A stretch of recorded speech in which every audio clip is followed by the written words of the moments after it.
Jim Jarmusch once said something that stuck with a lot of filmmakers. Nothing is original steel from anywhere that resonates with inspiration or fuels your imagination.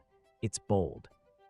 It's honest, and it's exactly how he works. Take 4, but here's the question nobody asks. What did Jarmusch steal from? What shaped the man who made poets out of bus drivers and turned the American West into a black and white fever dream? Most directors will tell you about the classics, the safe answers, the films everyone agrees are important. Jarm doesn't do that. He doesn't watch movies for plot twists or big moments. He watches for texture, for silence, for the space between the frames.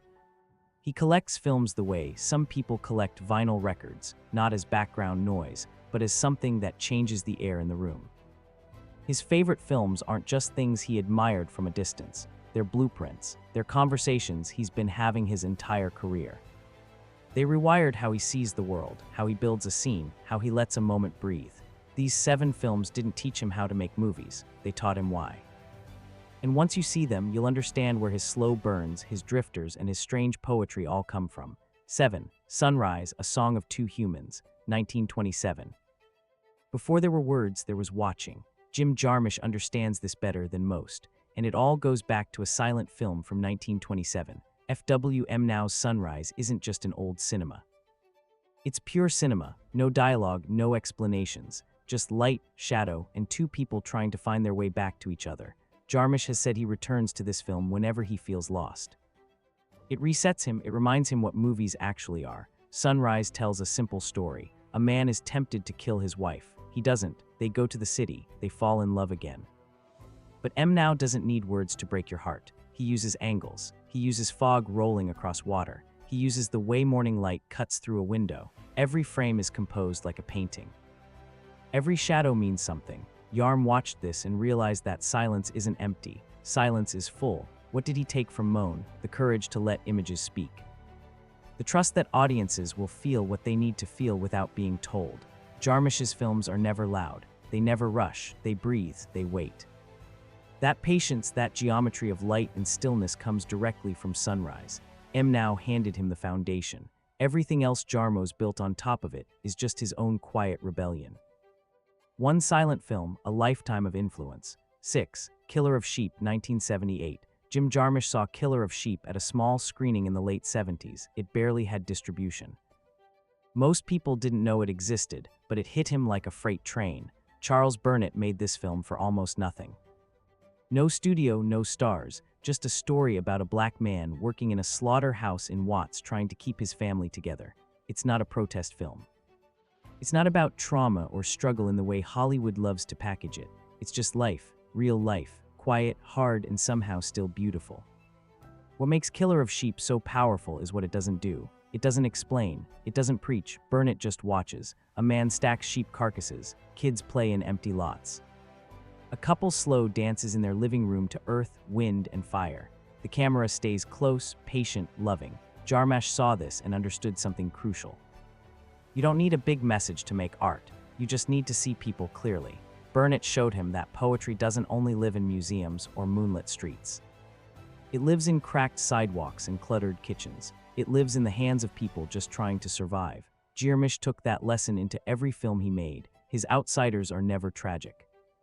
They're never pitiable, they're just living, and that he learned from Burnett is enough. 5. Wings of Desire, 1987. Wim Wenders and Jim Jarmusch are kindred spirits. They met in the 80s and became friends almost immediately, both obsessed with cities, both in love with drifters and loners, both convinced that cinema should feel like poetry, not journalism. Wings of Desire is Wenders at his most delicate. It's about angels in Berlin who watch humans and listen to their thoughts. They can't touch anything. They can't taste coffee or feel rain.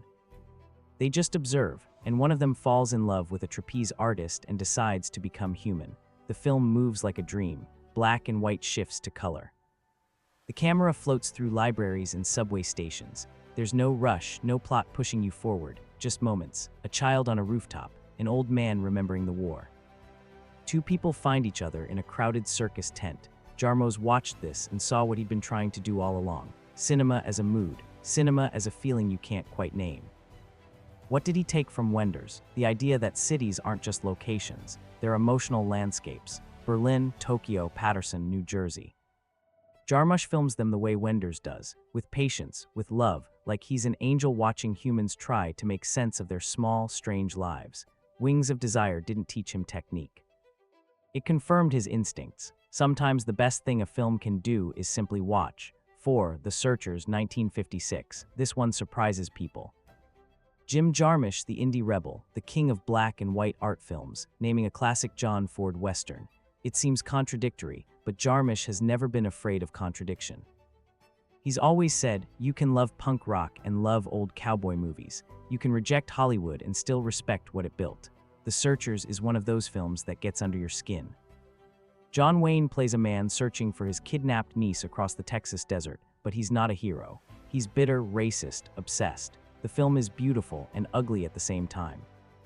What Jarmusch took from Ford wasn't the story. It was the landscape. Ford shot Monument Valley like it was another character. Those massive red rocks, that endless sky. The desert becomes a place where men go to disappear, to run from themselves, to become myths. Jarmusch saw that and understood. The American West isn't just geography, it's an existential void. A place where outsiders go to find nothing and everything at once. Years later, Jarmusch made Dead Man, a black and white western about a dying accountant wandering through a surreal frontier. It's Ford's desert filtered through poetry and madness. Jarmusch took the myth Ford built and filled it with drifters, mystics, and blood-soaked philosophy. Ford gave him the desert. Jarmusch made it strange. One classical film, one unlikely influence, and proof that rebellion always has roots. 3. Breathless, 1960. Every young filmmaker has a moment when they realize the rules can be broken. For Jim Jarmusch, that moment was Breathless. Jean-Luc Godard made this film in 1960, and it shattered everything people thought movies should be. No smooth transitions, no careful setups, just jump cuts, handheld cameras, and Jean-Paul Belmondo walking through Paris like he owned the streets. The film doesn't care about continuity. It doesn't care about being polished. It just moves fast, loose, alive. Jarmusch saw this in film school and it changed everything. He realized cinema didn't have to be perfect. It could be rough.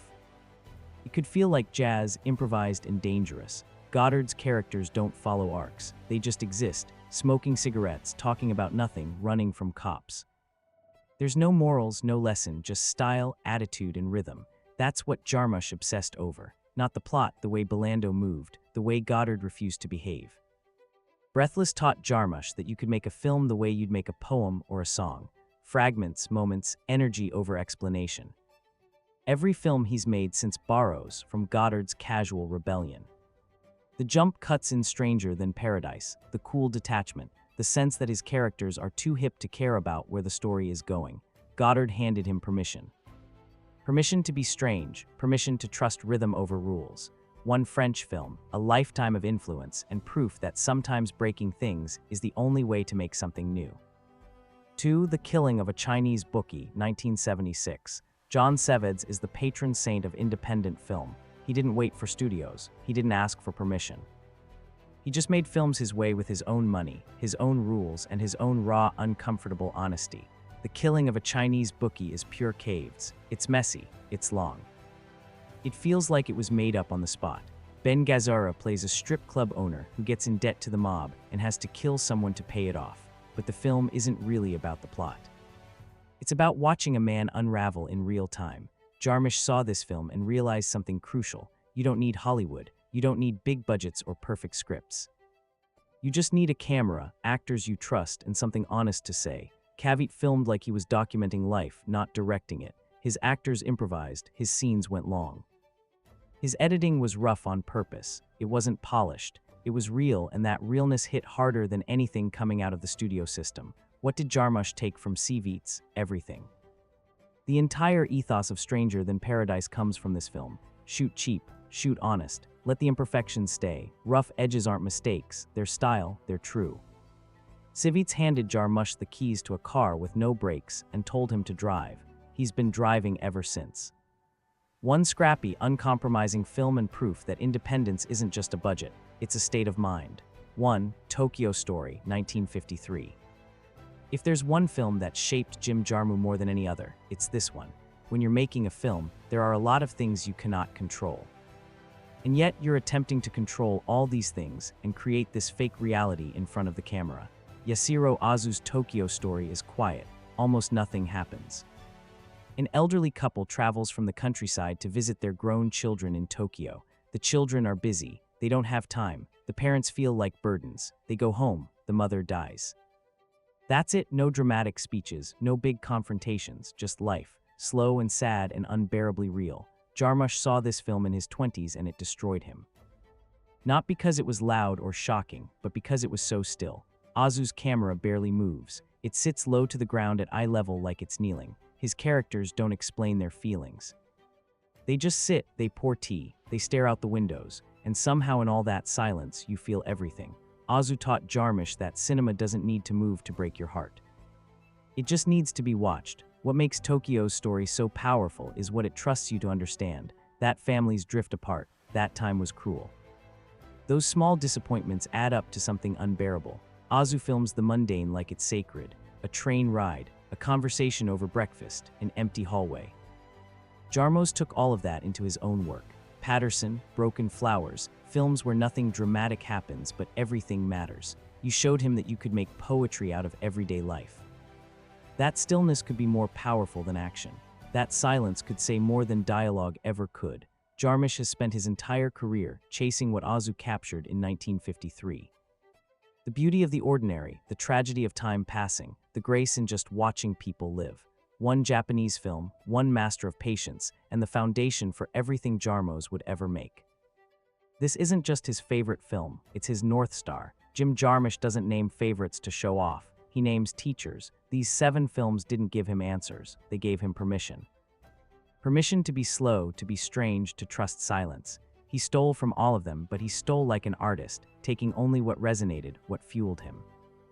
Nothing is original, he said, but everything when filtered through his lens becomes personal. Which of these films speaks to you? Let me know in the comments. And if you enjoyed this, subscribe for more deep dives into the minds of legendary filmmakers.